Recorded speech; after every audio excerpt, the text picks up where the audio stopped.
이것에 대해서 같은 판사 출신으로서 어떻게 생각하십니까? PPT 준비하시죠. 오늘 중앙일보 일면에 이재명 무죄준 판사도 체포 대상이었다.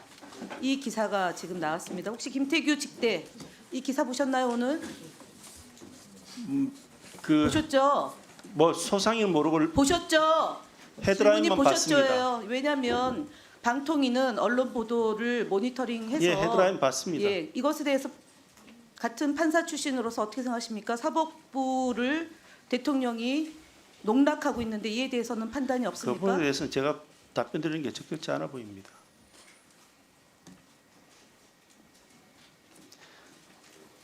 답변하세요. 저 방금 답변 드렸습니다. 적절치 않다. 예. 그러면은 보통 통상 이다 아니다 해서 그러면은 생각이 없다라는 거죠. 그러면 이에 대해서 어떤 생각도 없다. 계엄에 대한 생각도 없고 만약에 국무회의 참석했다라면 만약입니다. 그럼 어떤 입장을 피력했을 것 같습니까? 저는 객관적으로 제가 알고 있는 내용에 어떤 대해서는 입장을 피력했을 답변은 것 같습니까? 그 역시도 가정적인 질문이라서 알겠습니다. 제가 답변 그러면 이 드리는 건 사태에 적절치 대해서 않습니다. 국무위원은 아니지만 배석자의 입장에서 사과하신 적 있습니까? 국민들에게? 달리 그런 사과하십시오. 적 없습니다. 그 역시도 저는 지금 사과하십시오. 지금 사과 안 한 국무위원은 딱 한 명. 김문수 장관이었습니다. 직무대행 국민들에게 사과하십시오. 사법적 판단이 앞서 있기 때문에 거기에 대해서 관련된 어떠한 의사 표현도 적절치 않다고 생각합니다. 저는 하지 않겠습니다. 사과하지 않은 겁니까? 사과하지 않는 것이 아니고 거기에 대한 제 의견을 표명하지 않겠다고 말씀을 그러니까 드립니다. 사과하지 않는 거죠. 뭐 말장난 그것도 하지 마시고요. 제 자, 의견을 표현. 조성은 사무처장 나오세요. 예, 세우세요.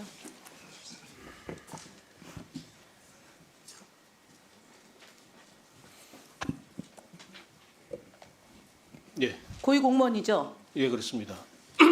이 내란 사태에 대해서 방통위 사무처장으로 사과할 용이 있습니까? 국민들에게? 없습니까? 뭐 이런 아니, 상황이 사과할 용의가 있으면 사과 깔끔하게 하시고요. 이런 없으면 상황이 하시고. 벌어진 거에 대해서는 안타깝게 생각합니다. 안타깝습니까? 예. 만약에 지금 이곳에 방통위가 아니라 감사원에 있다고 생각하고요. 내지는 과학기술정보통신부의 고위공무원으로 생각하고 장관은 사과했습니다. 그러면 그 고위공무원들은 어때야 되는 겁니까? 국가공무원으로서 장관이 사과했습니다. 그리고 명령에 불복종하겠다고 장관은 얘기했습니다. 그렇다면 그 고위공무원들은 어떤 태도여야 됩니까? 지금처럼 안타깝습니까? 아니면 사과합니까? 들어오십시오. 이차관님 네, 입장 얘기해 보십시오. 계엄 자체에 동의하기 어렵습니다. 예, 그러면은 국민들이 공포와 생명 안전의 위협을 느끼고 일상으로 돌아가지 못하고 지금 뜬 눈으로 밤을 새는 분들이 많습니다. 국가공무원으로서 이 상황에 대해서 사과할 용이 있습니까? 있습니다. 장관께서 말씀을 사과를 미리 드렸던 네, 걸로 사과하셔야 알고 됩니다. 있습니다. 그리고 알겠습니다. 그리고 질문하겠습니다. 그 국가 비상계엄에 따른 통신장애에 대해서 한번 살펴보겠습니다. 네이버 카페, 네이버 뉴스 다음 카페가 접속 불가, 댓글 작성 불가, 접속 지연이 됐습니다. 이게 그 다음에 12월 7일에도 똑같은 일이 벌어졌습니다. 수백만의 대한민국 국민이 모였는데 통신 장애가 있었어요. 그래서 이 부분에 대해서 많은 국민들이 우려하고 있습니다.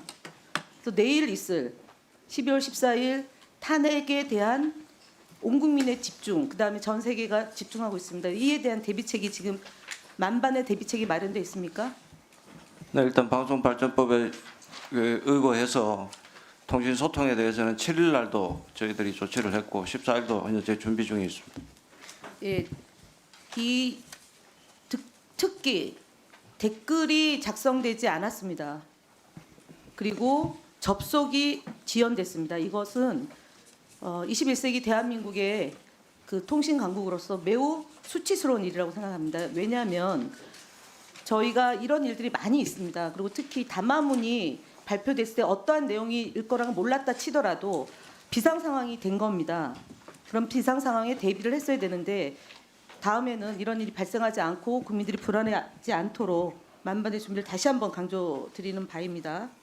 다시 한번 조치하겠습니다. 네, 살펴보시고요.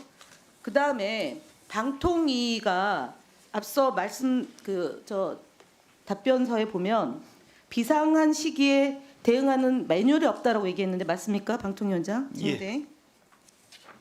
없습니까? 전시 매뉴얼만 있는 걸로 알고 있습니다. 전시가 아닌 평시의 비상계엄 상황에서 별도의 지침이나 매뉴얼을 가지고 있지 않다. 예. 없습니까? 저는 그렇게 알고 있습니다. 장관, 유상임 장관, 네네. 전시가 아닌 평시의 비상계엄 상황에 별도의 지침이나 매뉴얼 있습니까? 예, 거기에 대한 별도의 것은 없고, 없지만 그래도 우리가 유선이라도 또는 무선이라도 조치를 해야 된다고 생각을 합니다.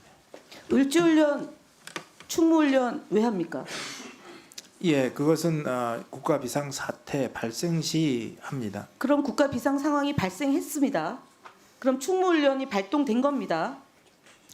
그거는 전시 재난을 말씀드리는 것입니다.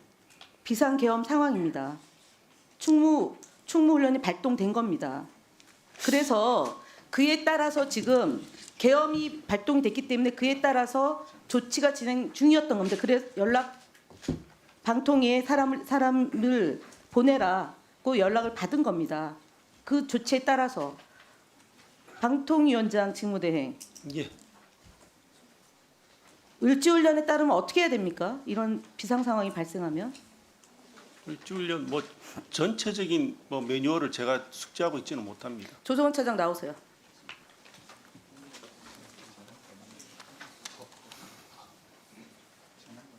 이 상황이 되면 어떻게 해야 됩니까? 직원들에게 어떤 조치를 취해야 됩니까? 뭐 비상 상황이 벌어졌을 네. 때 뭐, 그 비상 연락 막 가동하고 뭐 비상 체제를 매뉴얼 유지하도록 얘기하는 거다. 매뉴얼. 을지훈련상 매뉴얼. 매뉴얼 내용은 뭐 기밀 사항이라 말씀드리기는 곤란합니다. 정말 들어가시고요. 기조관 나오세요. 세워주세요.